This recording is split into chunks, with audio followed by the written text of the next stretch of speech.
Hey, what's up, guys? It's Ethan, and today I want to talk about the sprint burst nerf that's going to be happening and just talk about the perk in general. To be honest, I didn't know that a lot of people had a problem with this perk. Um, and I decided to put some thought into it, and I can see why people feel that way. So I want to explain to people that might be confused. And to be honest, I'll get right into it. I think the perk just has no downside. Like, you have very low risk and very high reward. And I think when a perk is designed that way, that is not a well designed perk. And it's probably not very balanced either. Because let's think about it, right? The only downside to the perk is that you're exhausted and you can't walk around most of the time, right? But the exhaustion part of the perk is just an exhaustion downside. It's not a sprint burst downside. And walking around isn't really a big deal once you know how to manage when to walk around and when not to. Like, let's say you're being chased around Shack or whatever, you don't have to run around Shack the whole time. If you're like hugging the corner, right, and you see the killer, there's like a couple seconds where you don't have to run. Like, if you know how to loop in a certain way, you can manage when to walk and when not to run. And after a certain point of like playing the game, you start to realize how to use the perk. And especially with Rigel, even with it being nerfed, I think people are still going to be able to take advantage of the perk having low risk and high reward. And that's not really a downside after like a couple, maybe like 10 hours of playing the game. You start to understand how to use the perk. And when we look at other exhaustion perks that, you know, have similar effects, you realize, damn, yeah, Sprint Burst doesn't have that many downsides. Like, for example, Life. Life requires you to vault something. You just don't get the speed for free. And you might be like, well, that's not much of a downside. It's still a downside, I would say. It's more of a downside than the downside that Sprimpers has, where you still have to find a down pallet, you still have to find a vault, and sometimes you might not make it there in time. Sometimes you might still get hit through it. And I think, you know, the perk should have more of a downside, like other exhaustion perks. Like Dead Hard, for example. This perk, in my opinion, is very high risk and high reward. And if you told that to somebody in 2016, or not 2016, I don't think the perk came out in 2016, but before the whole big ass nerf that Dead or had, they probably look at you like you're fucking crazy. Um, but Dead or requires you to have a bit of skill, timing. It requires you to be injured, and then when you get hit by it, if you time it correctly, you still have to mend. That's a good bit of downsides.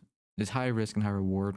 Head on is just high risk and no reward for some reason. It's one of the weakest perks in the game, yet it's just horrible to use. I don't even know why this perk has downsides. Um, but you get the idea, right? Sprint burst just doesn't have as much downsides as it should be, or the right way to say it is the downsides don't really offset or balance well with the reward that you get for it. And I think that's the main problem. I feel like even if you tweak the numbers, like if you tweak it too far in the low end, well, the perk is just completely ass. So they found a middle ground with 2 seconds.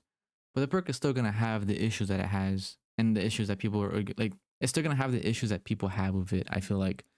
And I did kind of touch on this on my last video, where DVD perks are kind of weirdly designed, right? Where Spin Burst is like the opposite of the problem, where it has such low risk but high reward, and you have a perk like Head On that's very high risk, no reward. Like, they seem to not have a good balance between when a perk should have high risk and when it should not. And that's just the main problem with the perks in this game. They're very they contradict each other sometimes, and it doesn't make any sense. Like, some of the weakest perks in the games have more conditions needed than the strongest perks, and I think that's just one of the big issues. And I do have some ideas on what you can do to change it, but they're not good ideas.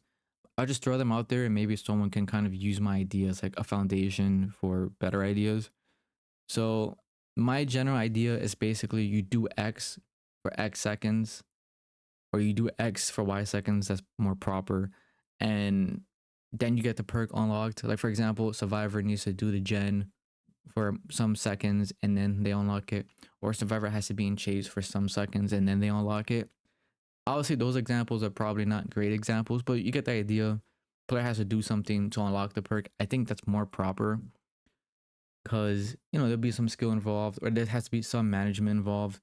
Um, yeah, like I'm probably contradicting myself here. There is some management with the when to walk, when to run, but that skill management isn't doesn't really take a lot of skills in my opinion. Like, and that's what I think. So I feel like there should be some, you know, more conditions for this perk, considering that other perks have more conditions in it, and nerfing the numbers will make it better. So I think like at this point they should just kind of rework it. That's my thought on it. Maybe 2 seconds will be a good middle ground. I guess we'll see when we play against it. But that's mainly what I had to say about the perk. I do think it's very low risk and high reward, and changing the number is really not going to fix it. And I do think they should add more conditions to it to make it more high risk and high reward. So that's my thought on it. Let me know what you guys think, and peace out.